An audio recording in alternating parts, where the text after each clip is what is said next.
This is Thoughts Become Things. With each episode, we'll help you reach the highest creative potential that God has for you. With your host, a teacher, life coach, a dream coach, and motivational speaker, Jeremy Lopez.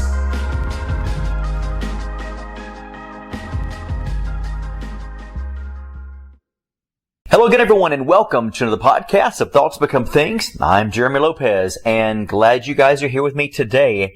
You know, I was thinking earlier of how many years I have done podcasts. I've been doing podcasts for so many years that it just becomes a routine, and I forget how many years I've been doing this, and I really love doing it. You know, knowing that you're reaching an audience around the globe. I mean, what better opportunity and blessing is that, right? I mean, I remember being a kid thinking to myself, you know, man, we had 4 channels. I don't know about you guys, but we had 4 channels growing up. I think 3 or 4. And, you know, at midnight, the national anthem played, the screen went blank, you know, and that was it. That's all she wrote. That's all you had, you know. You didn't have any way to contact anybody. And of course, if you did, you could get on the phone, then it's going to really charge you with long distance charges and to call around the world. And it was just havoc, you know, and we thought, my goodness, even back then we thought, wow, this is amazing. You know, I can call somebody in Australia on my phone that's got this cord, you know, to the wall, you know, and nowadays, look at what we can do. Nowadays, we can FaceTime people. We can see them on screen around the world within a millisecond. I mean, there's so many streaming services and cable services and just so many things now that we have access to around the world. It's amazing. It's totally amazing. It's mind-blowing. Of course, I would have loved for podcasts to be out back in the day, right? But you know what? Hey, when podcast was up and running, I was one of the first ones to get on board because I loved being able to connect with people around the globe.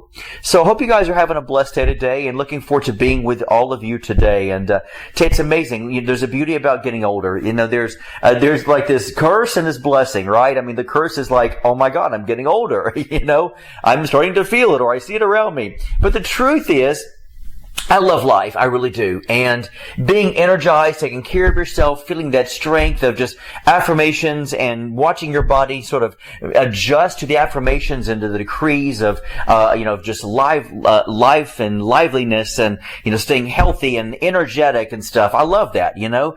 So there's some things you have to sort of deal with every day of your life as you get older. But the memories of just life and the things I watched and I learned and the things I got to experience. I mean, I was in the generation that had the greatest revolution ever when it deals with technology. I mean, what a big blessing is that? You know, I could imagine living in the 1600s or 1700s and never seeing anything. I mean, technology wasn't even a word, you know? I mean, you know, there's nothing to see, except, you know, hey, we got a new candle, you know, right? I mean, got a new lantern, you know, but nowadays it's like we're seeing this progress of this evolution of such technology and advancement. Now we have AI, artificial intelligence. Who knew, guys? I mean, I still wake up every morning thinking, is this real? Like, is this not sci-fi? Is this not like, you know, the year 2099, you know, or something? And I'm actually living this out. And it's such a great feeling, is it not? It's a great blessing to be alive in this amazing generation.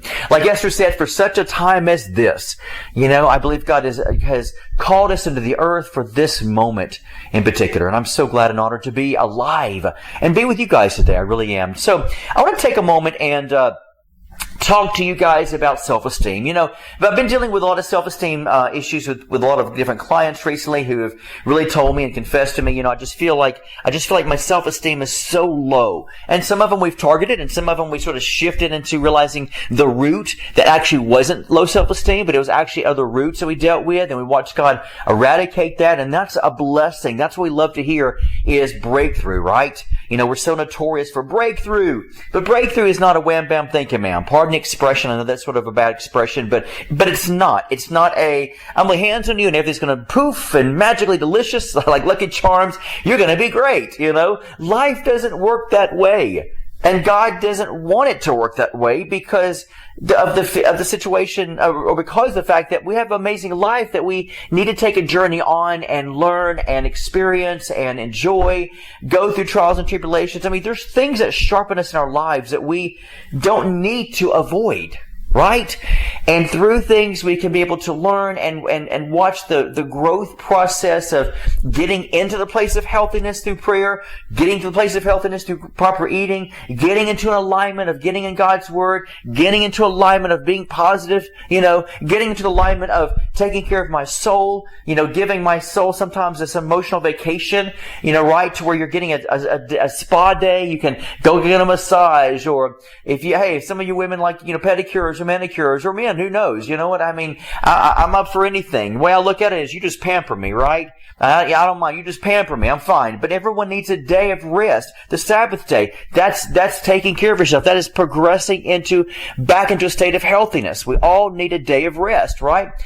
And so sometimes when we look at self-esteem, we have to think about what points can I do that would help me to increase my self-esteem. So today I'm going to talk to you guys for a couple minutes about some points that will help you guys out. Number one, I want to say this to you. Learn to practice the word no. Learn to practice the word no. You might say, well, how does that relate to self-esteem? It has everything to do with it. When you have low self-esteem, you tend to say yes, yes, yes. Right? And the choir, everyone said amen, right? When you have low self-esteem, you tend to say yes, yes, yes to everything and anything that comes your way because you want to be accepted. Low self-esteem draws us into a place of wanting to be accepted, wanting to be liked. Like Mike is going to take me to the prom. Oh my gosh, wow, that's great. Jennifer thinks I'm good looking. Oh my goodness, she's interested in dating me. My husband's going to do this for me. My wife's going to do this for me. Or my best friend, is doing this or that. It's the thing of getting excited, which is great, but getting excited sometimes for the right reason and not the wrong reason. Because we thrive on acceptance. We thrive on, will Billy like me? Will Jane want to be with me? Does Carrie think I'm good looking? Does Henry think I'm, attractive? All these deal with low self-esteem. And knowing that, we have to begin to understand that the power to, do you receive me? Do you think I am good enough for you? Am I good enough for you? These are really major issues we have to begin to conquer in our lives. And a lot of times when we used to say yes, yes, yes, we have to learn to practice to say, you know what? My low self-esteem, now that it's getting stronger and better into understanding a healthiness, I've got to learn to say no at times, even to things that I feel that maybe that low self-esteem can sort of nudge me on and say, but don't you want to be loved? Don't you want to be accepted? Don't you want them to like you? Right? Don't you want them to invite you to their party? Don't you want them to invite you to their birthday party? Don't you want them to invite you to the Sunday school class? Those are things that you have to begin to realize that low self-esteem will tug at your heart to say, but you don't want to tell them no. But the truth is, you learn to honor and respect yourself when you do learn to create a boundary. Because with that boundary, you learn to say, I don't have to have everybody's approval. I don't have to be verified, validated, accepted, by everyone. And it doesn't mean we're here to make enemies. And when I tell you no, if you hate me, hey, that's good. That's building a boundary. No, that's ridiculous, right? Put it another way. That's a little dumb because we want people to love us because we want to be lovable people, right? But you have to realize that not everybody is going to love you, and not everybody that claims to accept you is going to treat you good, right? For example, if I was to say, hey, Jane invited me to a birthday party. Man, I'm excited because my low self-esteem, for example, is needing that, and it's going to feed off that acceptance, and wow, she invited me. And then I'm probably going to think up to myself, well, why did she invite me? Does she really like me? Is it sabotaging me? Does she want to set me up? You see what I'm saying? And then we get into overthinking. That's the enemy's campground. The enemy loves for you to overthink. I mean, anybody who tells me, well, I just overthink, I want somebody to say, well, stop it. Because you're literally saying, Satan, come on into my field of my brain. Come on in. Let's have a party. That's exactly what you're saying.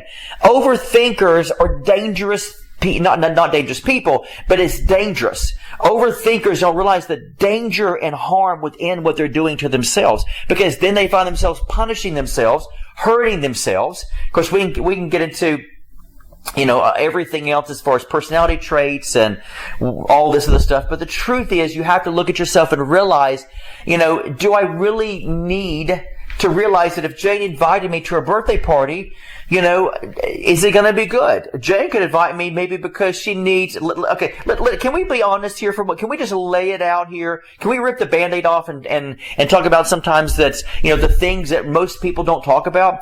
Jane could be inviting me because I'm the token, guy at the party. Right? I'm the person that, let's say, is different from everybody else, and so that's why they feel that they need to invite me.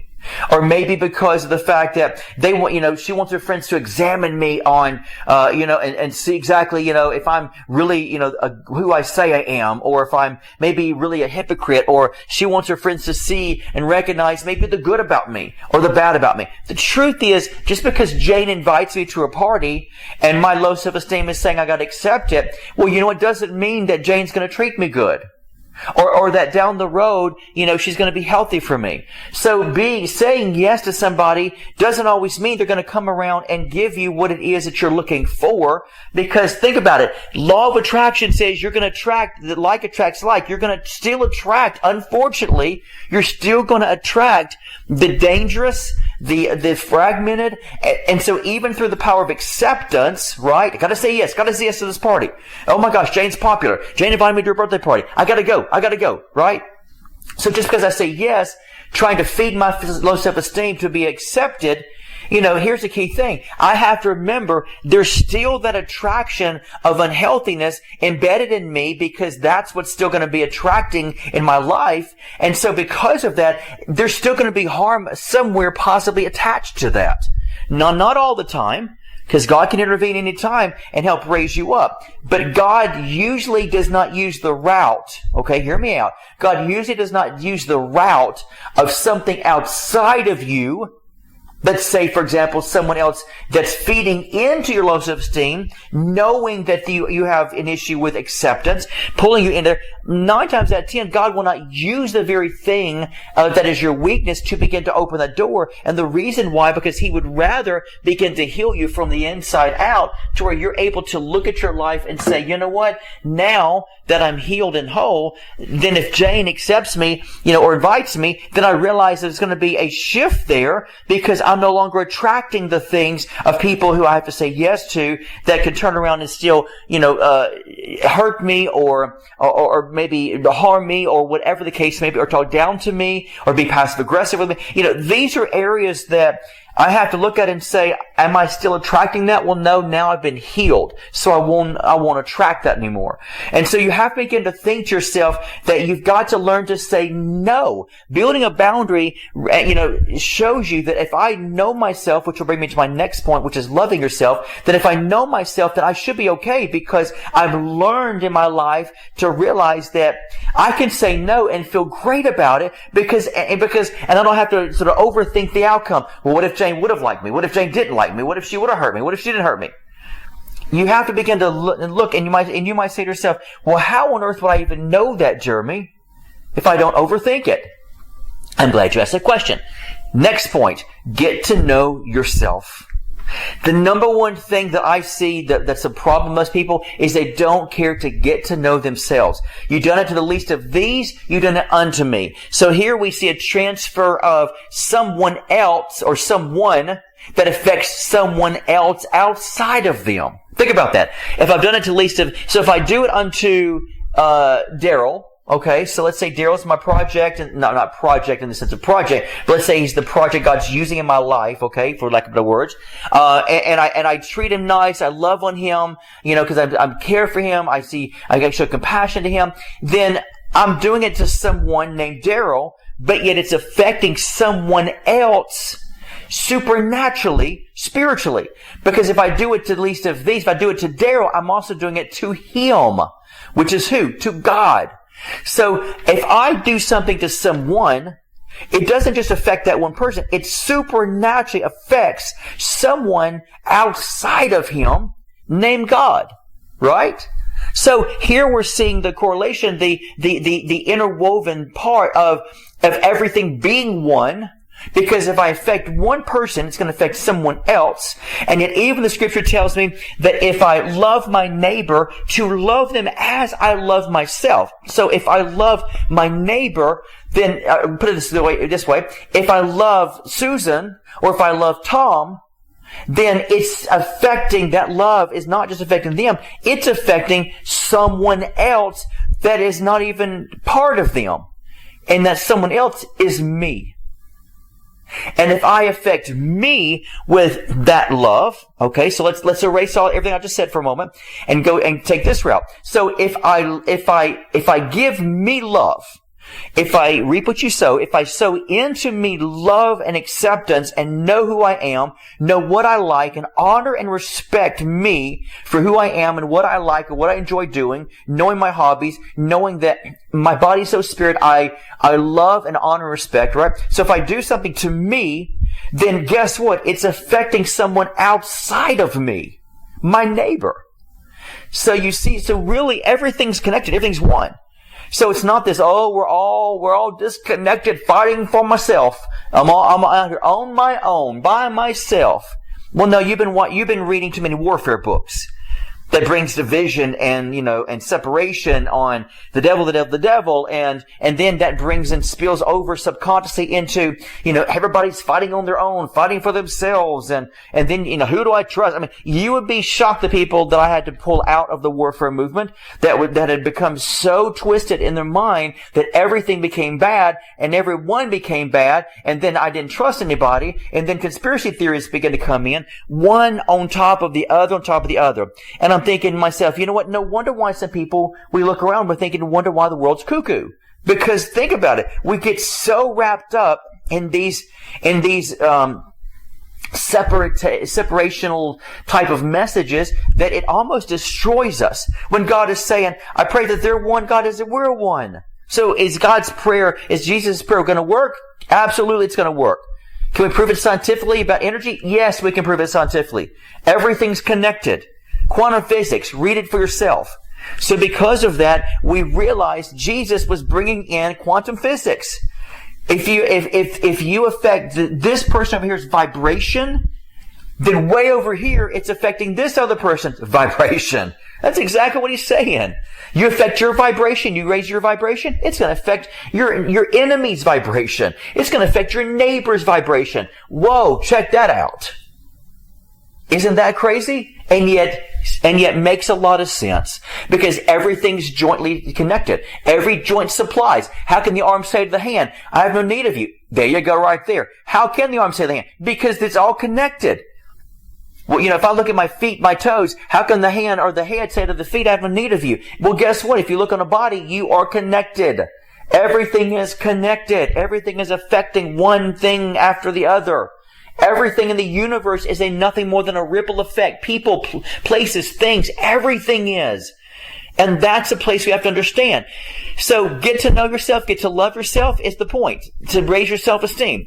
Honor yourself by knowing yourself, getting to know who you are, because getting to know who you are will begin to cause other things outside of you to begin to align to that same vibration. If I learn to know myself, I will get to learn to know other people. Because if I've done it to these, I've done it to everybody else. I've done it to God, right? If I do it to myself, I'm doing it to my neighbor. Right? I mean, the key thing is learning to understand that I affect everyone else around me, and I affect God in the process of how I treat myself and other people.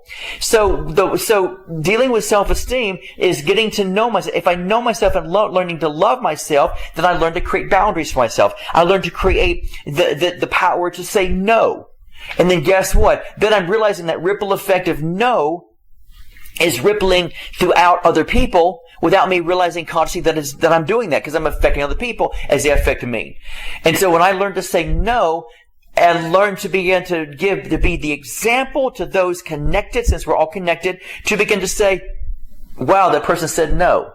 And then they might not understand at the moment, but I'm sowing my boundary of into other people to say, no, thank you. I appreciate that, but no, thank you. I'm literally sowing the power of my boundary of no into someone else, and they might not get that right at that moment, but it doesn't matter. They don't have to get the moment, because a seed has to learn to grow. And then one day they turn around and they look and they say, you know what? And now I'm reaping what you sowed into me. What you sowed into me is your own self-respect and your self-honoring by letting me know that you were cordial, you were nice, you were kind about it, but you told me no. And I realized it took me a while. Wow, how many people have you heard in your life to say, it took me a long time to receive the Lord. It took me a long time to get that through my head. It took me a long time to quit smoking. It took me a long time to quit drinking. It took me a long time to quit cussing. It took me a long time to learn to love that person. Because when a seed is sown, it doesn't just magically happen. And many of you are expecting, why won't God heal me automatically? Why won't God do this? Why will God do that? Why won't God give me this job? I've been waiting. Well, that's good. Those who wait upon the Lord, He shall renew their strength. Waiting is part of the program, folks. Waiting is part of the program of Christianity. It's part of the lifestyle of Christianity. Right? God never promised you instantaneously, supernaturally. Well, He did supernaturally, but He never promised you instantly. Why? Because God is not a microwave, and God is a God of integrity. God is a God of showing and the power of knowledge, gaining wisdom, and evolving you into who you should be. That's what God's here to do. God is not your sugar daddy. Instantly just drop it in $1,000 in your pocket. Instantly just drop it in your hand right there. Oh, you got all these issues? Well, by all means, here, to have somebody just touch you, pray for you, and bam! I'm great now. I'm wonderful now. My family's aligned. I have $3 million in the bank. I'm healthy as a horse now. I got it going on. I got the joy. I got that executive job. Man, all I needed was somebody just to touch me, lay hands on me. But instead, I hear people that say, why won't this happen? Why won't that happen? And you know what I say to them? Welcome to life, baby. Welcome to life. Life is about good, bad, and ugly, and calling upon the name of the Lord, watching Him bring soteria or salvation progressively into your world, into your life, to where you can change with the miracle that He has imputed into your life. Because the main thing is He wants you changed.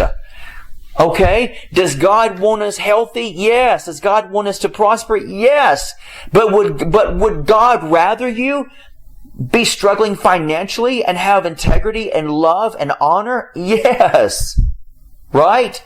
Does God want us sick? Absolutely not. But here's a tricky one. But would God rather me struggle with my cold or my flu or my issue, knowing that I'm more loving and kind and compassionate and moving in generosity and the fruits of the Spirit, and I'm giving people I'm more humble, I'm giving people more grace? Put it this way, I really don't want to say yes, He will, but I think you can read the message, right? Because God is more into building character than anything. Building character, bringing maturity as a son and daughter of God is the most important thing to God. So instead of your why don't we ask God to help me, work on me? Not because I'm bad, I'm evil, I'm horrible. God has disciplined me. No. Because God loves you so much, He just wants to work on you. Like He does all of us. All of us. That's the beauty and the love and the nature of God. Is work on me, God. Doesn't mean I'm bad, I'm evil, oh, you're trying to teach me a lesson. No. He's just loving on you, saying, hey, you know what? I know what will make you happier, and I want to help improve that joy. I want to improve who you are to come to service because I love you so much. So, think about it. Low self-esteem, what does God say? Learn to love yourself. Get to know who you are. And when you do, things outside of you will be affected by what is going on inside of you. And your world will slowly begin to change, and you'll begin not to adapt to the outside change because you've already adapted to the inside change. So your outside world will adapt to that change of what happened on the inside world of you, right? And once again, that's the beauty of life, is learning to grow into that change. Learning to build your self-esteem by learning to grow into love. Grow into compassion for yourself and other people. Learning to grow into that revelation, right? Of learning to say, it's okay that I say no sometimes, right? It's okay that I say yes at times. I'm practicing, learning how to be more like Him. to where all these things can work together for my good, right? So I wanted to share that with you guys today. Now, as I close, I want to say this to you. The book of the month this month is called How to Effectively Receive Money for Your Ministry and Gifts. This book is like, we cannot keep it in stock, to be honest with you. And what I mean by that is this. We have those that are on the Book of the Month program that get the book and the ebook. The ebook's free for them on the program. You cannot buy the book through our website at the moment at all because it's only for our Book of the Month program people. So unfortunately, this book is locked into the program. So if you want this book, people calling the office and saying, please, I want to buy this book. And and my staff is like, I'm so sorry. If you want it, get on the program. Get on the Book of the Month program, right? Most people just think they can just sort of like bypass everything and just, oh, what about me? Well, the key thing is we create programs for people to give them incentives where they can save money, right? It's fair for those people. So I want to encourage you guys to get on our program, our Book of the Month program, to where you can get this book. We can mail it to you today. We can send you the ebook today to your email. You'll get free shipping in the USA, and you will be blessed. This book is highly recommended. In fact, a huge minister, I can't tell you who he is, a huge minister that you guys would be like, are you kidding me? Is on our program, guys. And he actually texted me yesterday with a picture of the book. I'll just Snapchat, or not Snapchat, I wish I could snap a picture of it and show you guys on the podcast, and said, way to go. This is an amazing book. I'm teaching it at my ministry. And I'm like, yeah, I'm all for that. Praise God. You do that, brother. Thank you. I was thrilled. And because this book is well worth it for those who are starting ministries, have ministries, wanting to start a ministry. You've got to learn how to be effective and to know how to prosper through what God has given you. So please go right now, IdentityNetwork.net, sign up on our website. That is called Hot Off the Press Monthly Book Club. You can click on it. You can sign up for it. It automatically deducts $15 every month from your account, and you get the book and the ebook and the free shipping, which takes you over the cost of $15. So you're actually making that up again from the savings. You can't beat that, guys. But do that today. You guys would love this book. And as I close, I love saying this. I'm like a kid in a candy store. And that is this, guys. If you don't like your day, I got a great idea for you. Change the way you're thinking, change your thought, and your day and your whole life will change. God bless you. This has been the Thoughts Become Things podcast with Jeremy Lopez, helping you reach your highest creative potential that God has for you. For more episodes, products, and information on Jeremy, visit www.identitynetwork.net.